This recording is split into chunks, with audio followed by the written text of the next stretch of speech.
Hello everyone and welcome back to Arctic Retro. So in this video I'm gonna explore this machine. It's a SINCLAIR QL.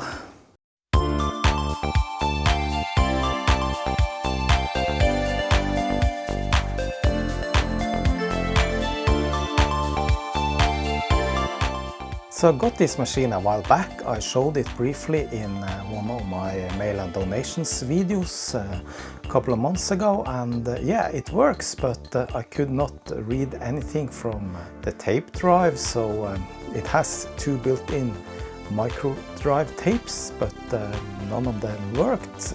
So I need to take a look at that, and then we're gonna explore a couple of expansion cards. And I also got this one. It's a double 3.5-inch floppy disk drive. It's in kind of a bad state. It's full of rust and stuff. I don't know if it works or not, but that's one of the things I'm gonna figure out in this video. So let's take a look at the machine and see what we have in front of us.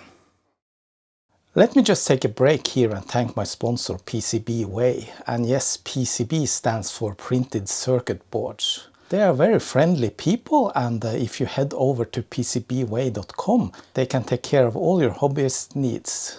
Besides PCB manufacturing at very reasonable prices, they also do CNC machining, sheet metal fabrication, 3D printing, injection molding, and they also have advanced high-quality PCB capabilities for your advanced needs. You also need to check out their big Christmas sale that is going on right now.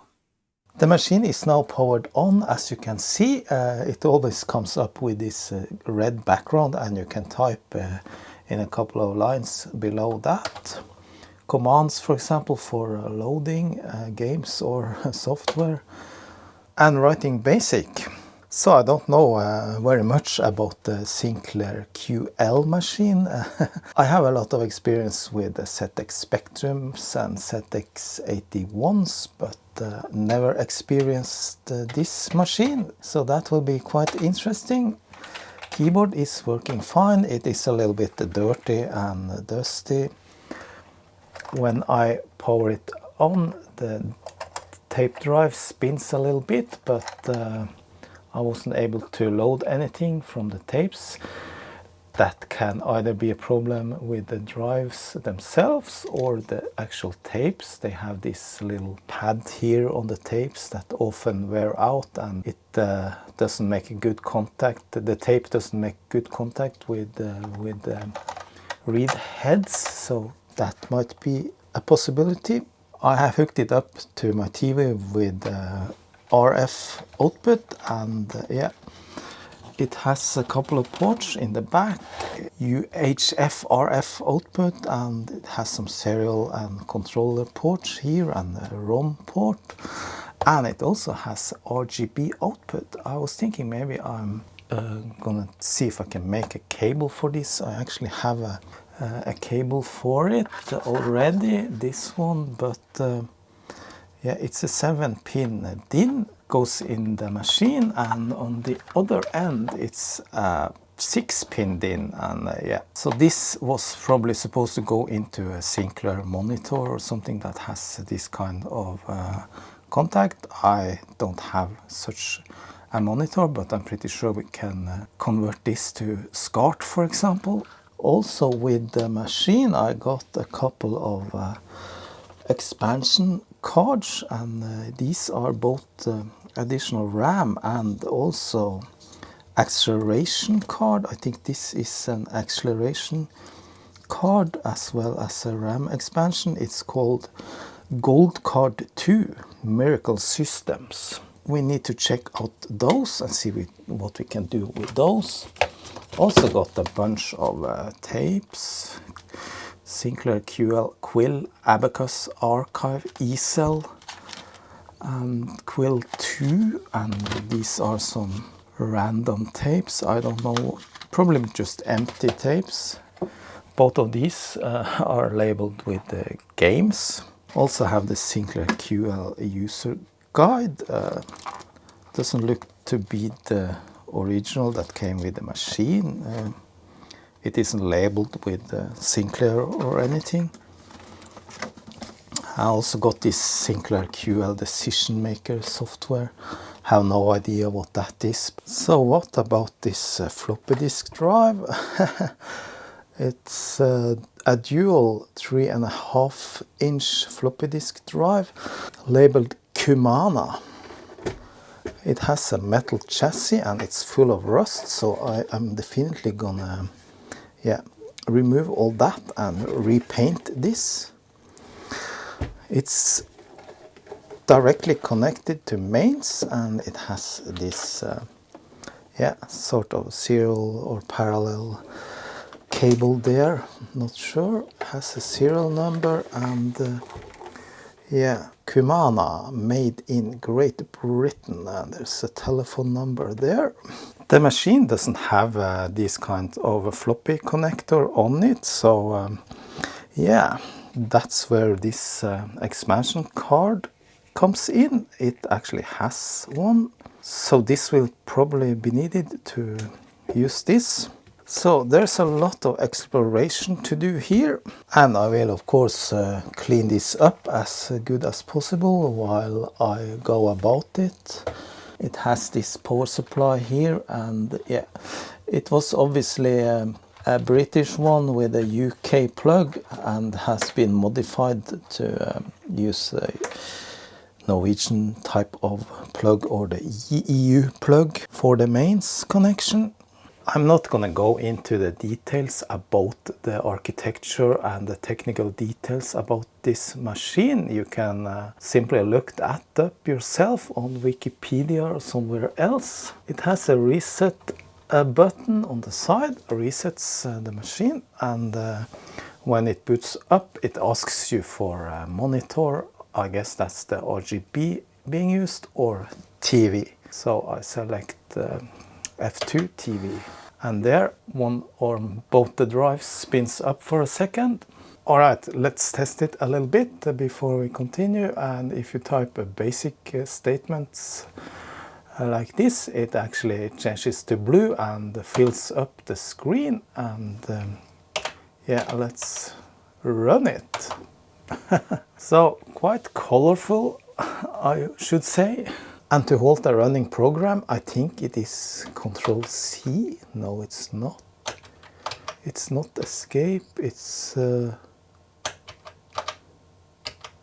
how do you stop? So that was not easy, but it is in fact Control space. So already typed a lot just to figure out that. Probably could have read it in the manual, but I'm too lazy for that. The basic is supposed to be quite powerful. It has obviously commands for graphics and things like that. I just drew a circle now, and I think it's called Super Basic. Alright, so I noticed while testing a little bit that sometimes when I start the machine, the motor for one of the drives starts spinning and never stops, even if the tape is out. So clearly something wrong. Let's try and reset. Yeah, there it stopped, and it made a terrible noise. Yeah, now it happens again.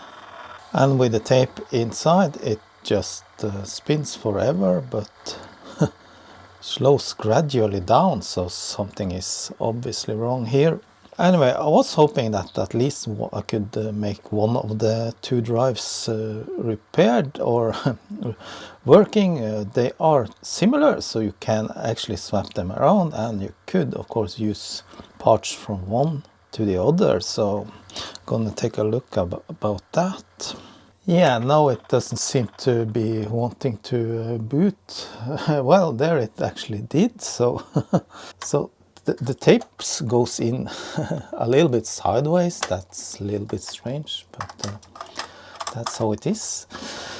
Alright, so this machine is a little bit special. It has 128 kilobytes of RAM and it has a 68008 CPU, which is a kind of a special 68000 CPU. It only has a 8-bit data bus and thus it is not as powerful as the original 68000 CPU here, but still it was quite faster than the CPUs that was otherwise used in these kinds of machine back in the day. So these tapes are actually quite fast compared to floppy disk drives. They are actually faster and they should spin around the whole tape in about 7 or 8 seconds. And you can actually list the content of the drive by the dir command. And then you specify the drive with this MDV1 or 2 and the underscore. And here we can see what happens. It says not found. Let's try MDV2. See if we can get something from that. It spins, but yeah, it should return the content list file names rather quickly in a matter of some seconds, but it doesn't do that, so it just spins indefinitely. Did not do anything. Alright, so that's the status of the machine. It cannot load anything from tapes, so let's go ahead and just open it up and see if we can figure out what's wrong with those drives and if there's anything else that needs to be done. What's this label? It says QL number 2 ROM JS and yeah, some date 29th of January 1993. All right, opening up this should be straightforward. There's a bunch of screws around here and on the back. So I already went on eBay and ordered a couple of things for this. I ordered a replacement ROM that should improve this machine, and also I actually ordered a ready-made cable for the RGB to SCART. I'm not gonna make that cable. Hopefully those things will arrive in time for this video to finish. Really long screws there.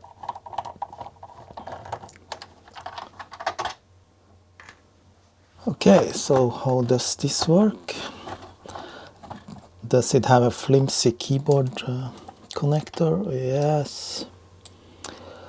Looks like it has. Need to be careful about these. Just gonna leave the keyboard in for now. I don't wanna stress it too much. I might need also to type something if I'm gonna test the drives. So here's the mechanism. It looks quite mechanical and yeah, rather simple. So here's the roller that actually rolls the tape, and there's the head that reads and writes data. Here's some micro switch that indicates if the tape is in or not. Yeah, and that's about it. So the tape goes in like this, and yeah, the tape will then be pushed against the head. And then the little pad on the tape itself is supposed to push the actual tape to the head, but as you can see here, the pad is almost missing or totally gone. And that is supposedly a problem with these tapes, that little felt pad just deteriorates and disappears over time. So actually the first thing I'm gonna do now is to try and fit a new felt pad. I need to figure out some way to make that. I don't have anything that small. I have some furniture pads I can try and cut. And of course, I'm gonna clean the head and the roller, see that everything is nice and clean. And if that doesn't help, then there might be some electrical fault. We need to check out some voltages. Each of the drives has its own 7805 voltage regulator. And you can see it here, but on the backside of this little PCB, there is a ULA chip. And they are supposedly known for starting to fail after this many years. These are custom chips made by Sinclair and are not easy to get. But if at least one of them works, then we might be able to have at least one working drive. Otherwise, the machine looks nice. That's the Motorola CPU, and yeah, some ROMs there, RAM over here, some other kind of chip, I don't know, and there's one chip under there that has, not sure if you can see it, it has two bodged resistors on it. And here we have a 7805 voltage regulator for the machine itself and this very large heatsink. Alright, so let's do a little bit of cleaning. Yeah, clean the head really good. Yes, it's kind of black, so a little bit dirt there. I just use IPA for this. Oops.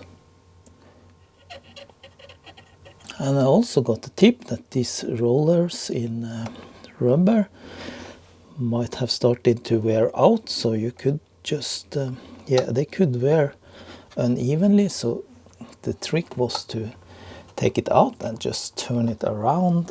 It might work better then. See if I can do that. I don't want to break it, it's quite firmly stuck there. I might just leave it, but clean this too. It's black, I don't know if that's dirt or actually rubber coming off it.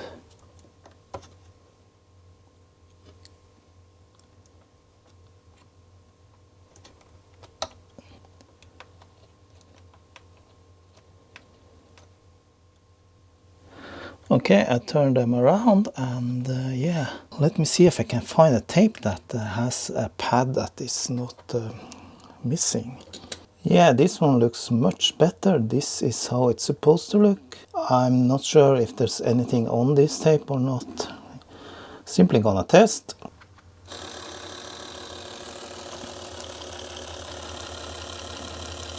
It runs alright, but doesn't stop. So it starts running even if the tape is not in, so I am wondering if this switch is not working. Doesn't do anything when I... Yeah, okay, now it finally stopped. And it became noisy as hell. Let me try the directory command.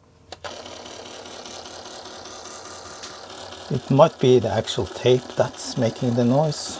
So I noticed when it starts without the tape in, if I actually fiddle a little bit around here, the switch and the connector here, it actually stops then, so maybe there's some contact issue here. I'm gonna run a directory on the second drive. It says not found. Okay, let me try a format command. Let's see if we get anything from that.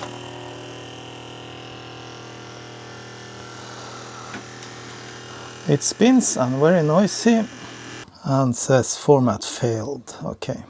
Alright, so I'm gonna start checking a little bit. First I'm checking the voltage regulators. They are probably good since the motor spins and everything.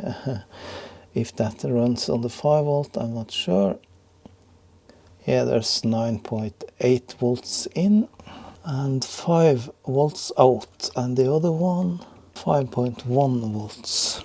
So those are okay. So how about those little micro switches? I'm gonna check those. Yeah, that is good. That one too. So then I'm removing the microdrives and yeah, I'm gonna swap them around, see if that makes any difference. I mean, it could be some issue with the signaling from the computer itself, not necessarily the drives, but at least I think this is better looking, better functioning. There's also 2 screws on the underside.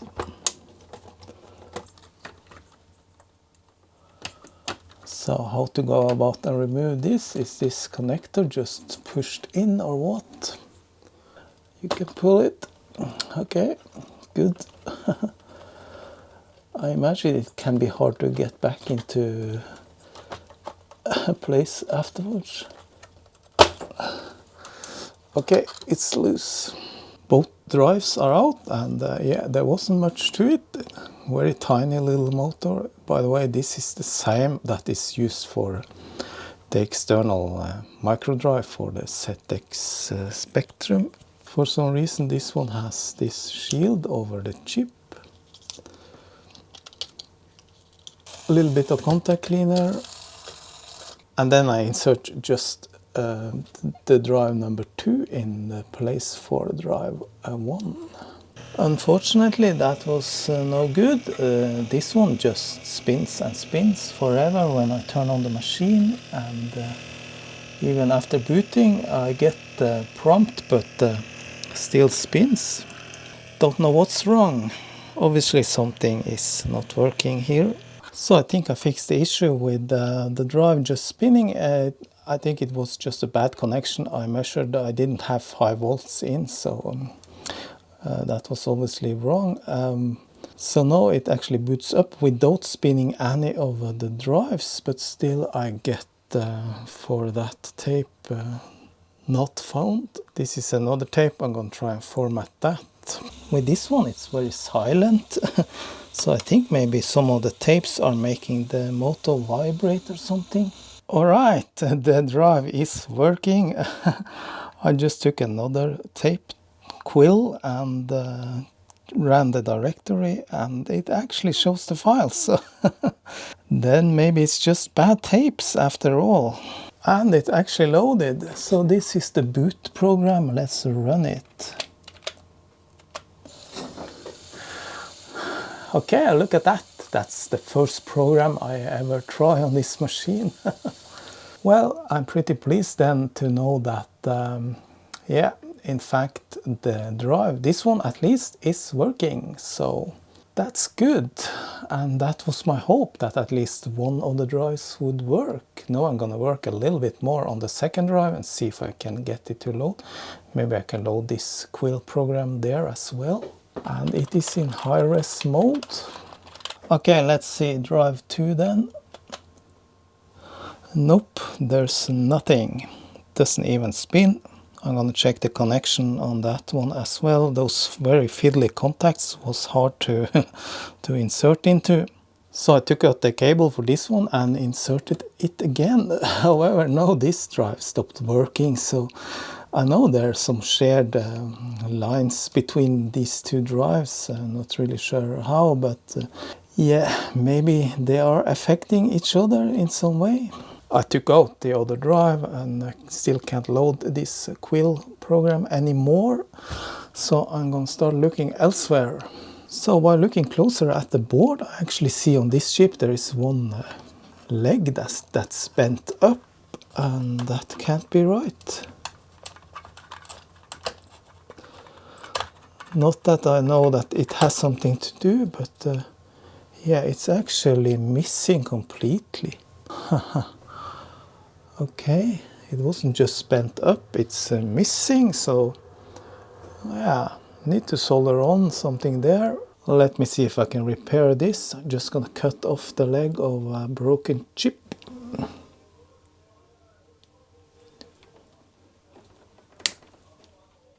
Yeah, that should work. The difficult part is holding this still while soldering. Yeah, that looks alright, I think. A little tiny bit shorter than the others, but otherwise okay. Strange thing with a missing pin. It might be a pin that not is in use. It might be a ground pin and there's another ground pin, so I doubt it has anything to do with the microdrive. Well, look at that. It booted immediately. I didn't even have to type the load and run commands. Yeah, just booted straight into Quill now when I booted the machine. So it actually auto boots. So I still need to press F2 obviously.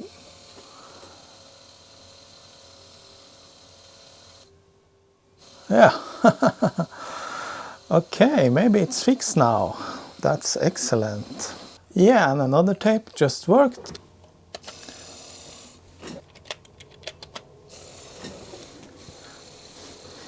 E-cell.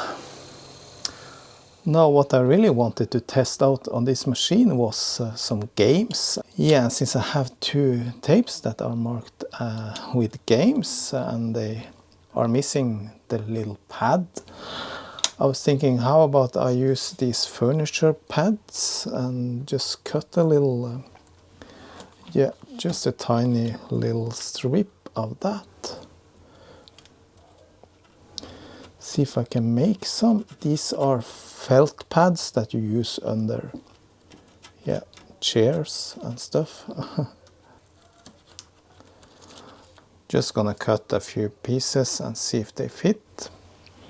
They might be a little bit thick. I'm just gonna cut them like this also. So yeah. So let's see now if we place this under the tape. Oops. So yeah, the remaining part of the old one came loose. This has tape under it, so sticky tape. I'm not really sure about the material on this. It might not be felt, it might be some plastic, synthetic. Okay, so that seems to be nicely placed there at least. Let's see if it works. Nope, still wouldn't load. It just says not found. But I compared it to the tape that did work, and it seems like I need it to be a little bit thicker. But there's actually some kind of spring mechanism down there. It might be that this is broken. Yeah, thing is loose. Yeah, you can see this is bent, so it doesn't really spring much. If I bend it down, maybe it's better like this, but yeah, how do I get it down there again? I'm not sure. Yeah, I think I made it. I just bent it a little bit and it snapped into place. Just push the tape back down. Nope, it didn't work even with the new little pad, but yeah, I was trying a couple of more tapes and some of them gives me bad or changed medium. Now I'm testing yet another tape, and it took a long time, but here it actually succeeded in showing the files. It seems like some tapes are bad and some tapes are okay. No, I think actually some of these tapes are faulty, some kind of mechanical fault inside. You see this one, somehow the tape has doubled up here. Yeah, you can see that's not right. I actually fixed this once before, then I tried to run the tape again, and then it happened again, so clearly something is wrong with this tape. Yeah, just gonna throw it away. I don't bother with that one. Anyway, I'm not gonna fiddle more around with these microdrive tapes. This one is working. It has been working now for a long time, all the time, and yeah, I'm actually gonna install the second one, see if that also comes to life. I have installed the second drive, and yeah, the first drive still works somewhat. I mean, sometimes it doesn't load, and I think it's yeah, because the tape is not having enough force against the head, so if I just press it in, then it works better. So definitely that indicates that the pad here is worn out. I think I need to find some proper pads for this. Yeah, so I'll have a look around about that. Second drive, I cannot get it to load anything. Try and push it.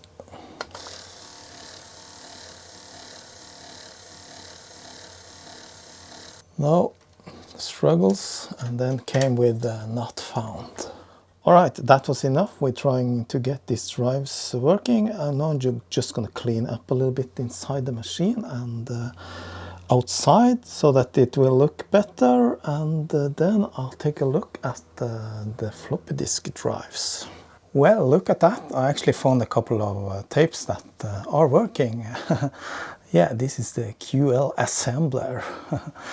So that's rather interesting. Okay, so I need to hold the tape in for it to work properly. If not, it comes with this bad or changed medium. I also found a sound program on another tape where you could produce sounds, and the sound is working. To use the floppy drive, I need to use this expansion card here, and yeah, as I said, this is the Gold Card 2 by Miracle Systems. But I also wanted to test this card, and this is another kind of expansion card. I think this is just a RAM. It says, yeah, Miracle Systems expansion RAM. Seems like this card extends the port to be able to use 2 cards or more at the same time. I can insert this one into that, and we have a really long card. Alright, so I cleaned this up now, cleaned all the connectors with the contact cleaner. I'm going to check this memory module first. And the machine also cleaned up very nice, all black and shiny. Yeah, card goes in like this.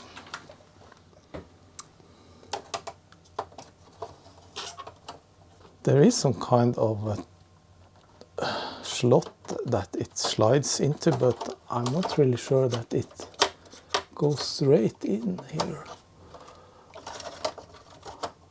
So yeah, now it's in.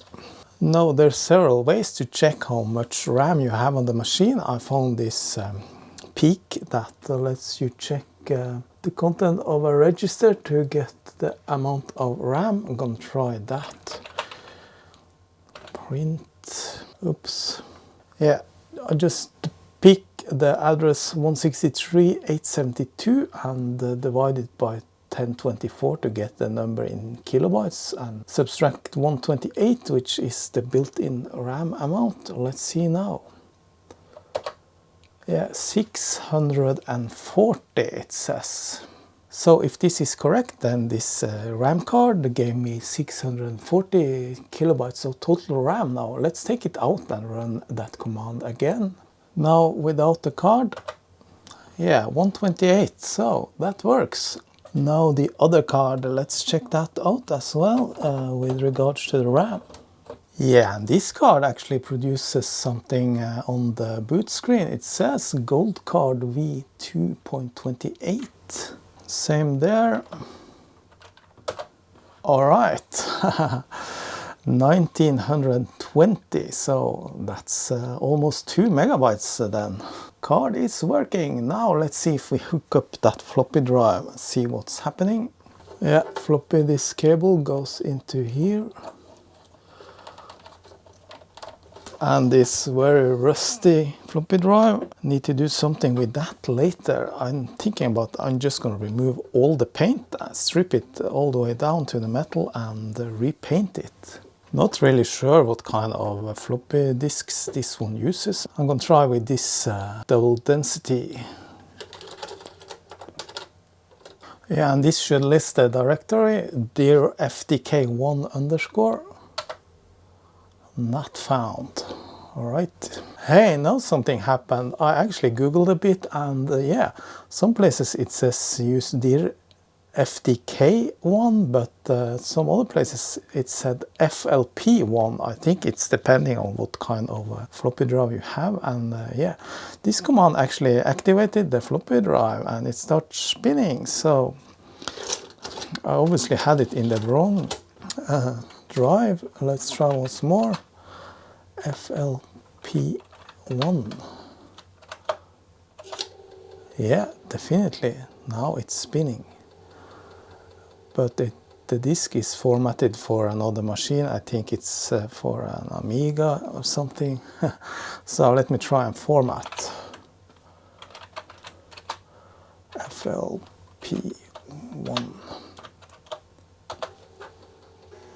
Yeah, it's formatting. Seems to be very slow, however. Well, it did its thing, however, it came out with format failed, so maybe the drive is not in perfect shape. Let's see if we can get the directory still. Now I'm gonna try format with the other drive. Probably been used less. Does anyone know if I can repeat a previous command? I'm tired of typing the same commands over and over again.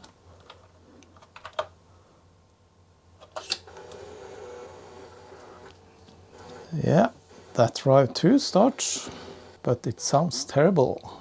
Now, it was the same there. I was thinking maybe this drive uses high density disks. Just to try that, I'm gonna format drive 1 with a high density floppy in. Yes, look at that, that completed. Yeah, it says 1440 sectors, 1434 of 1414 sectors. Nice. Let's make a little program, see if we can save it. And save FLP1 underscore hello. Yeah.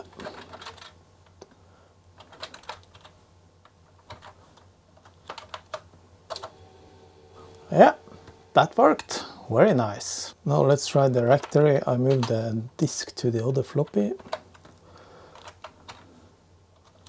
Can it read it?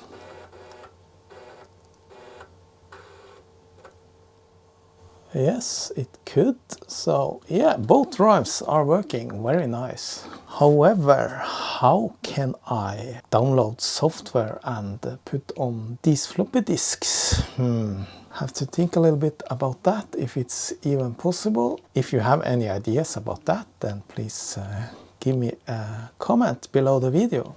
And yes, you can copy files from the microdrives to the floppy drive with a copy command, but I think that's just one file at a time, and there's no way to specify any wildcards or anything to take all files. For that you need another program or something. Okay, so I formatted that double density disk again, and yeah, now it works, and it says 720 sectors. So let's copy a file from FLP2, the file I made, hello, over to FLP1. Hi. Bad line, okay. I thought that was the command, but obviously not. Oh, you need to write 2. Oh, yeah, that works. Yeah, it says not found. Alright, so I think it struggles with this double density disk. Not gonna bother anymore with that. Okay, that's enough playing around with this on the machine. I'm gonna take it apart and clean it up as best I can. I'm always up for a good cleaning job. Warning, disconnect mains before removing cover. Alright, I have done that. That was just 2 screws to remove the cover. And inside here we have a very nice looking pair of floppy drives. It says Mitsumi Electric Corp and it's a MF353A.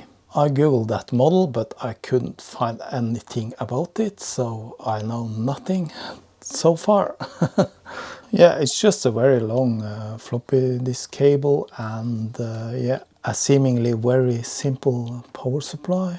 Not gonna do anything with that. It's very clean inside, not even some dust, so I'm just gonna remove the covers of the drives and clean them a little bit up inside and see if there's anything else, maybe a little bit of lubrication.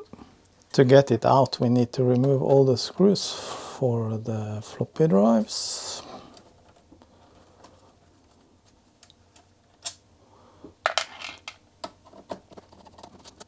Well, the plastic was obviously very brittle because this broke off using almost no force at all. Yeah, I'm gonna glue that back on.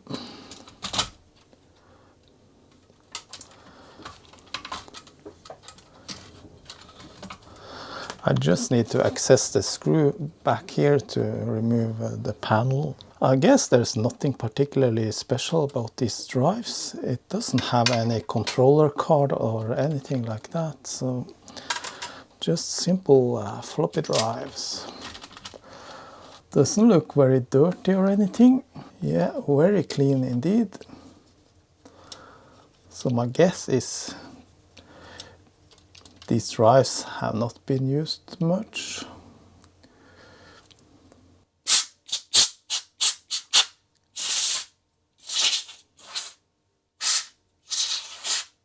Yeah, I just cleaned up a little bit all over, and now taking a little turn for the heads.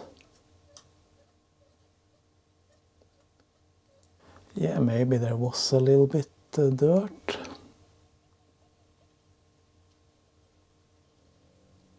The stepper motor screw axle, it's always a little bit dirty from old grease. Just gonna clean that up and yeah, apply some new grease. Using this silicone spray, just spraying a little bit on this cotton swab. And then I apply a little bit on the drive rails. They look very clean and shiny. I have turned the head all the way forward, and yeah, just gonna turn it all the way back and apply a little bit on the other end. But everything seems fine. Finally, a little bit of silicone spray on the axle.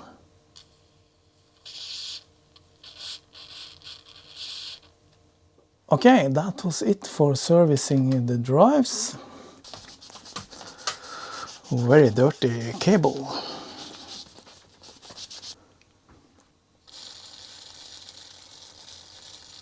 Now the drive's finished, and time to tackle this ugly thing here. And yeah, before I start removing any paint here, I'm gonna take off the labels, keep them. For this, I think I'm gonna use a bath of lye or sodium hydroxide. I have used that before on rusty metal parts.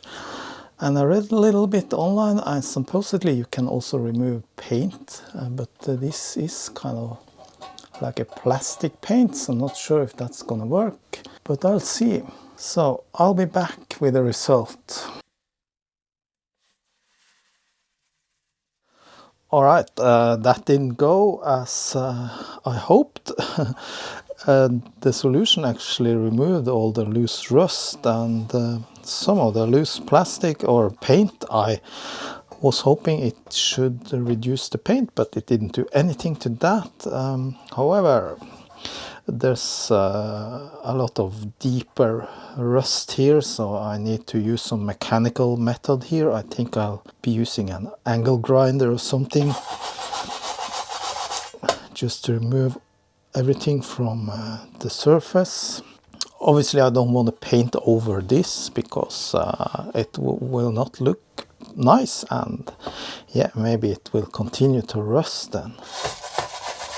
Well, look at that. That looks a ton better. I used an angle grinder and I removed the whole surface on the top and on one side because it was rusted all the way down on this side. So now I'm just gonna prime it and paint it in black.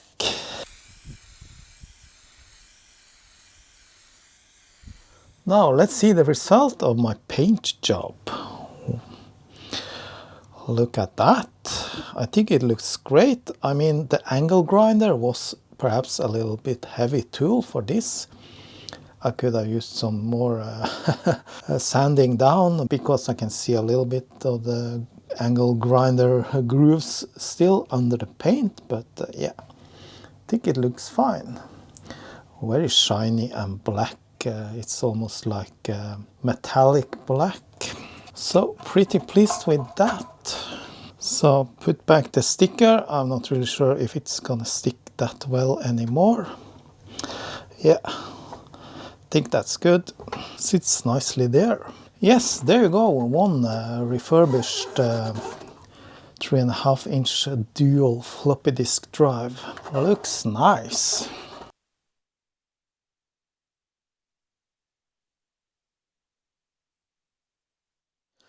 Alright, so I actually got the RGB cable from eBay from the UK, and it came pretty fast in time for this video. So now let's test this.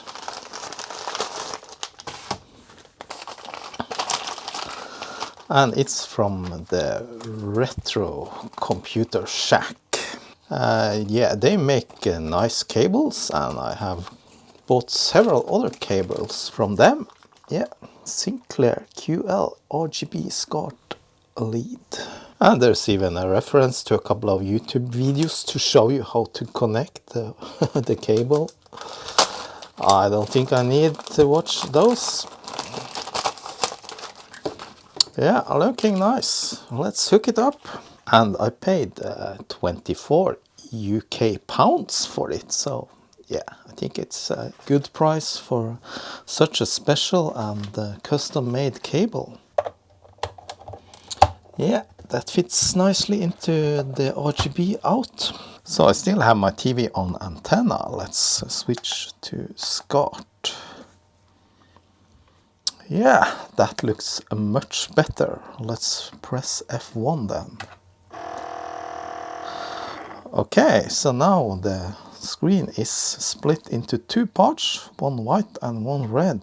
Yeah, it seems like not the whole screen is visible here, but at least, yeah, this looks very nice compared to the RF output. So the program listing comes up here, and